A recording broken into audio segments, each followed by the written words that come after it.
After going to the Great Electric Train Show, I picked up some container wagons. Well, not container wagons, beg your pardon, containers. There was a guy selling various types there, and I thought it was time to revamp my container wagons. But the container wagons I've got are quite modern, really. They're too modern because I bought them cheap from a toy fair, and I managed to get, I think, about 2 pairs of these, and they were a very good price. But they were painted light blue. They're Dapol Mega Fret or whatever, probably Mega Freight in a foreign way of pronouncing it.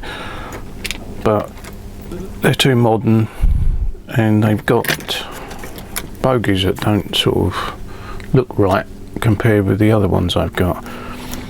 And I thought, rather than not use them, I would try and sort of demodernise them, I suppose you might say. And also the couplings, I put hunt couplings at both ends, which work quite well, but the centre one is just a link, and I've had one snap already. I don't like them, so I've modified one sort of set, and I'm going to show you on camera how I modify this set. Right, this is a set that I've already done, and what I've done is added some new nim pockets underneath, made with these moulded 3D ones that I've mentioned before on my channel. And this chap does a various selection, and I've just adapted the type that I think is for lemur hoppers or whatever. But I just drilled a hole in it, shortened it, folded it around a bit, and added it on the bottom of these. Oops, the Hunt Company just pulled out. But now I've got 3 swivelling couplings that want to join because they're magnets. The distance between them is a bit too much, so I may well be putting the Hunt coupling in for good and shortening it, as it's a bit of a gap. But before I do all that, I need to do the final set. I'll show you how I did that, and that is cutting away some of the bogie to make it look more modern, well, look more 1980s, just so it blends in a bit, because once they're weathered, unless you look really close and you're a rivet counter, they don't look that much difference. So if I turn these over, you'll see they're sort of reasonably well weathered. And I'll zoom in a bit. They don't look bad at all. So if you were running a train in the 1980s of these, I don't think you really would notice there's that much difference, especially with the bogies modified. Because if I show you the original ones, which I've got behind me, which is a rather dodgy thing to carry, but with this silly link what's on them. But you see the bogie frame is sort of slightly hidden. It doesn't look like a 1980s bogie frame. So I'm going to get rid of that on this one, like I've done on the previous one.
cut away the bogie, and it's sort of flush, and even it could be a little bit rough, but I could sand it down and get a nice smooth finish. But being this is a bogie, I want it to look a bit sort of rough really, so it looks like part of the casting. So I don't mind if it's a little bit of a rough finish. And what I do is get some Vallejo, I think what's this, German grey, which is just a dark grey, and just touch it up really, just to blend it in. Later on I'll weather it, and it won't look any different to the rest of the container wagon. So just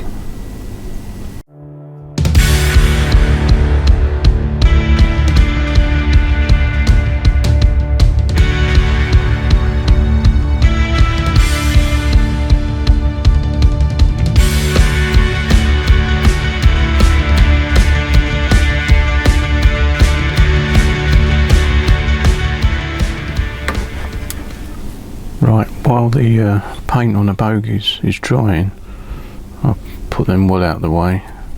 I'm going to move on to the next bit, which is to cut these nim pockets up and adapt them.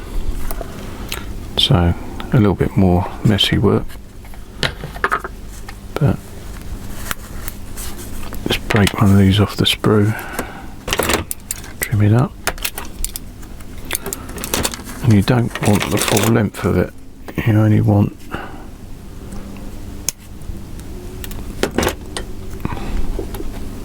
the thicker part of it, so trim that back. We're looking for a hole in the centre of that. Now producing the hole, you've got to be very careful. So in fact probably best to put it off the edge of the piece of hardboard I've got here. But I'll move this up so you can see it. But so it's braced off the edge of the hardboard to stop it breaking, because they are very delicate, these 3D printed nim pockets. So I start off with a pilot hole in the centre.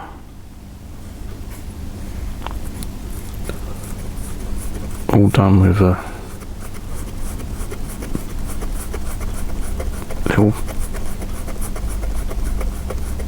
hand chuck and a very fine drill.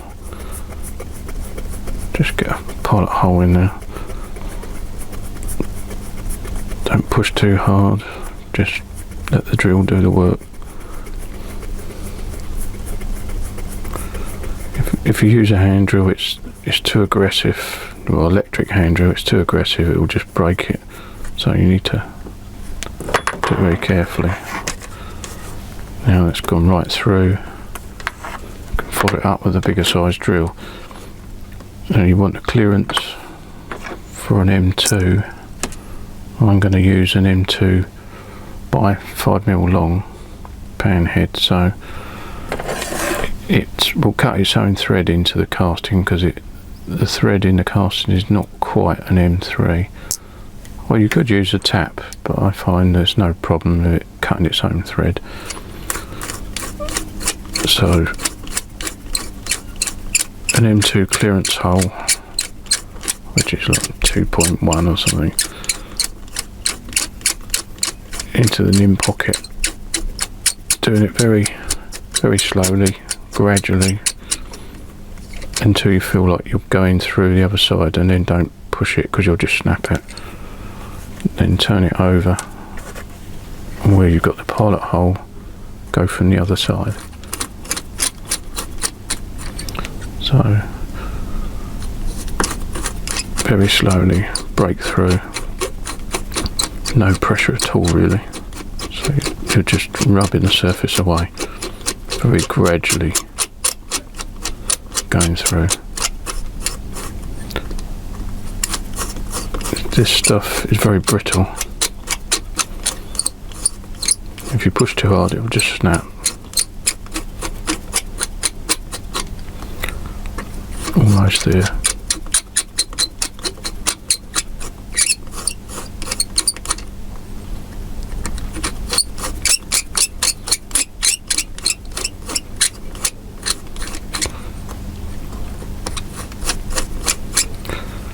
Right, we're through. One clearance hole.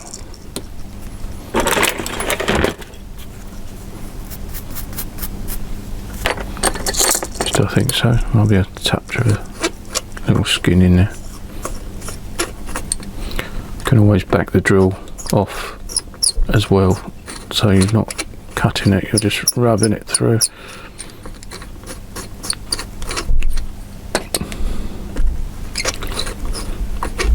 I thought I was through, but I wasn't quite through. So don't force it.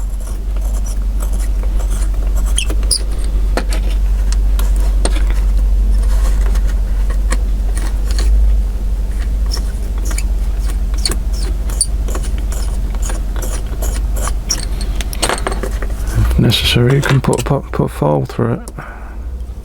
Just finish it off with a file. I've got a round file, but I haven't got one handy, so I just spin square file in it. But you just have to be very delicate with these, because they do snap quite easily. And then because the hole is further back and the nim pocket will allow, you need to file a little bit of the nim pocket just to suit, so you file a step in it, just about 2 or 3 mil from the end.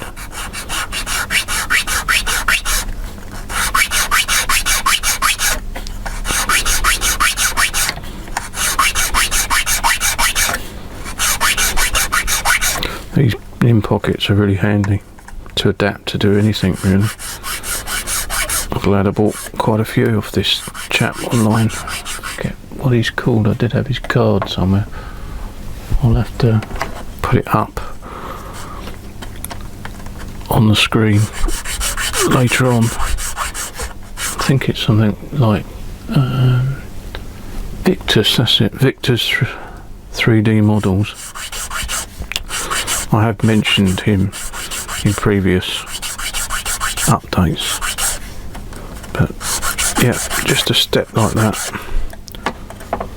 If I brush that off, show it to the camera what the finished item looks like. In fact, you can see I've gone into the actual nim pocket itself. I'll bring the camera in and tip it on its side. Maybe you can see I filed a step here and drilled the hole here.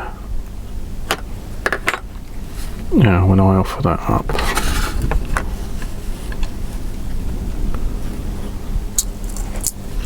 with an M2 screw,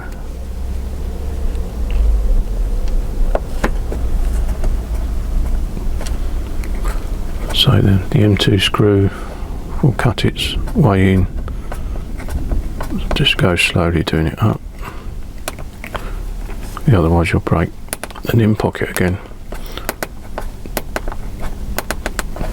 You could actually put the screw in first, tighten it down till you've cleared the thread if you want as well, which would be easier rather than damaging the nim pocket. With a little bit of a clean up,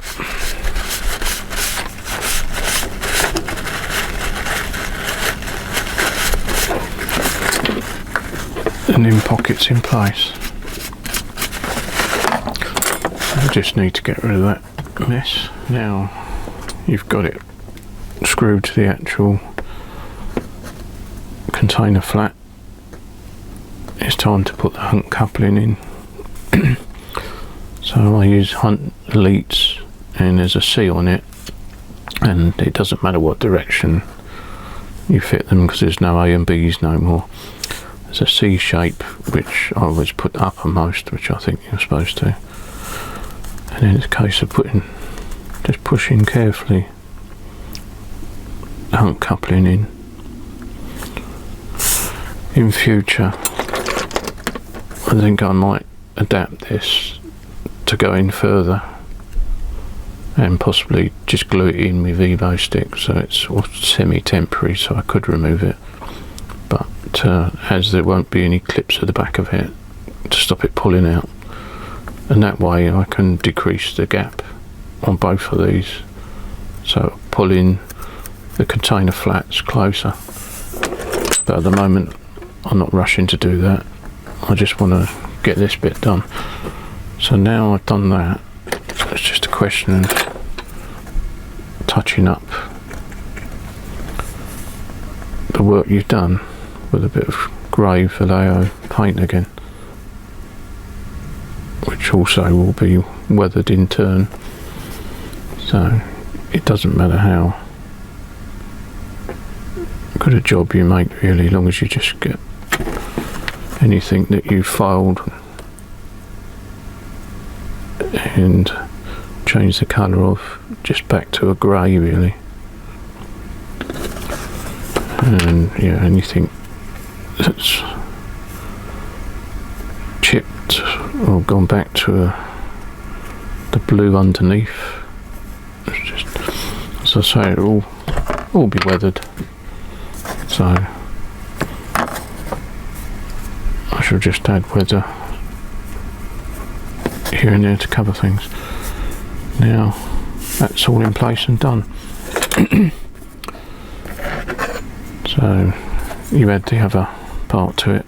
It hasn't got any wheels on at the moment, so you've got quite a gap, so I'm thinking of reducing this, but just want to get these couplings fitted to start with, and I'll get rid of that horrible wire between them that tends to snap after using it for a little while. I don't think it's a very good design, and hopefully this is sort of not modernising, I don't know what you call it, aging I suppose, aging these container flats a bit just to blend in with my 1980s stock I've got. As they were so cheap, it just seemed a waste, but they did look too modern, so once they're all weathered up they won't look too bad at all.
After a bit of work in weathering, I've now finished updating the container flats I've been working on, and I think I've sort of transformed them back to the 1980s a bit, just to match the Bachmann ones you can see in front.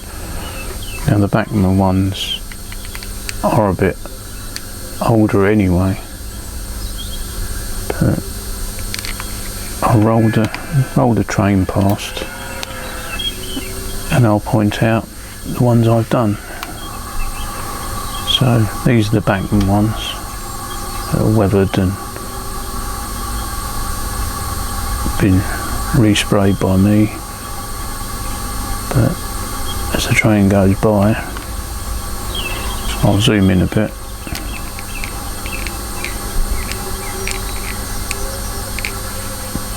The next wagon after this one you'll see will be the ones I've modified.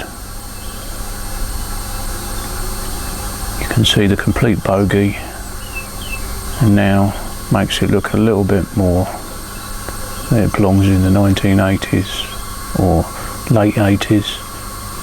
The couplings are closer together where they had a draw wire,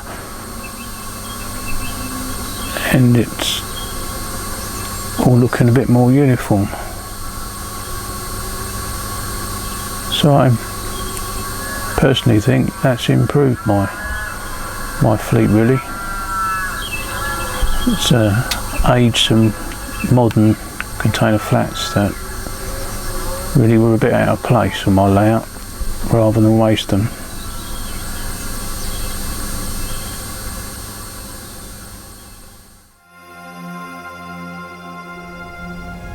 I just had a bit of a disaster.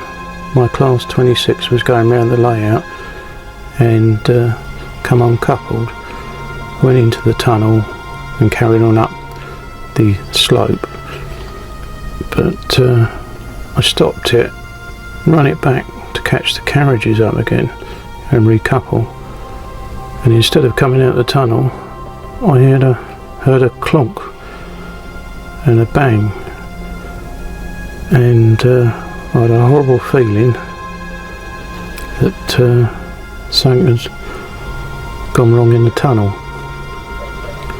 And on closer inspection I run the carriages through it and there was nothing to interfere with the carriages, and I must have left a bit of a chasm in there, even though it's brick lined one side.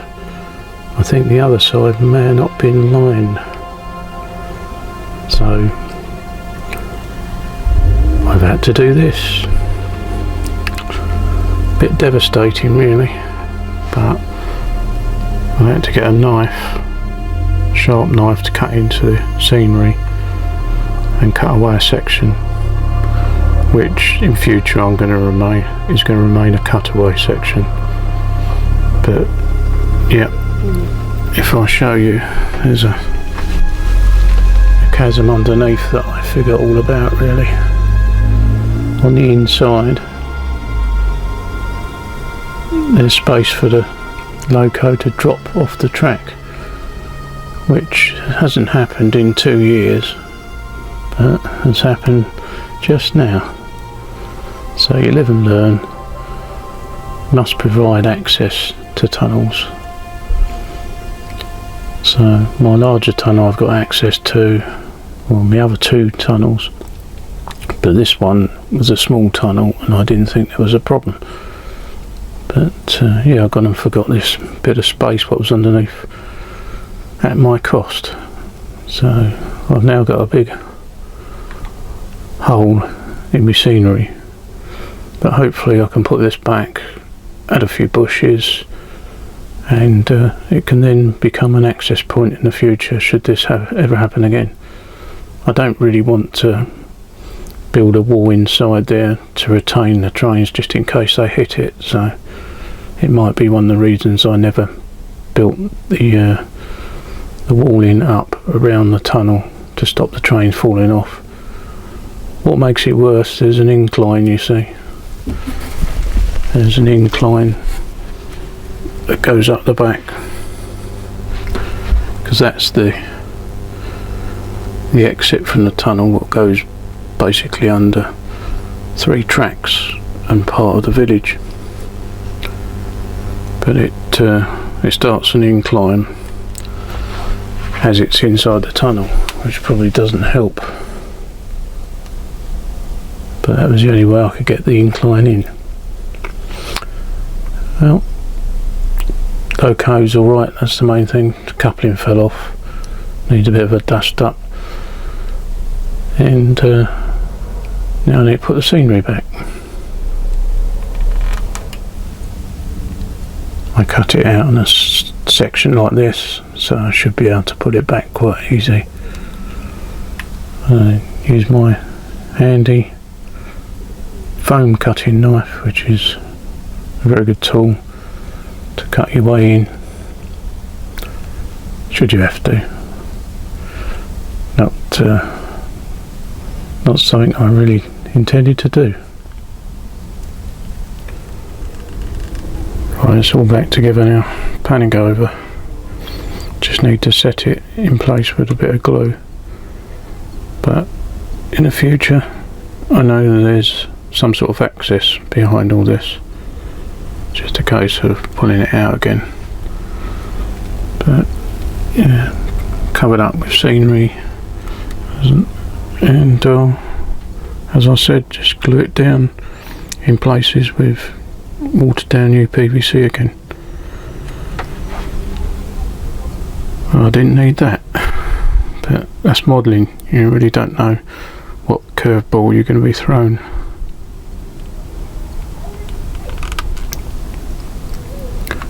Also, the job didn't take much more than a half hour, so what looked like a daunting task wasn't too much of an issue really, and it's quite easy to make good on the decoration and landscaping, providing you keep some of the bits that you're cutting about so you can replace them. I mean, if I hadn't have kept that part and put it back in place, then it would have been a lot of work trying to replace all the embankment. But for now, once I've glued that, that's going to be fine. In fact, it's even added a bit more extra foliage, but doesn't go amiss.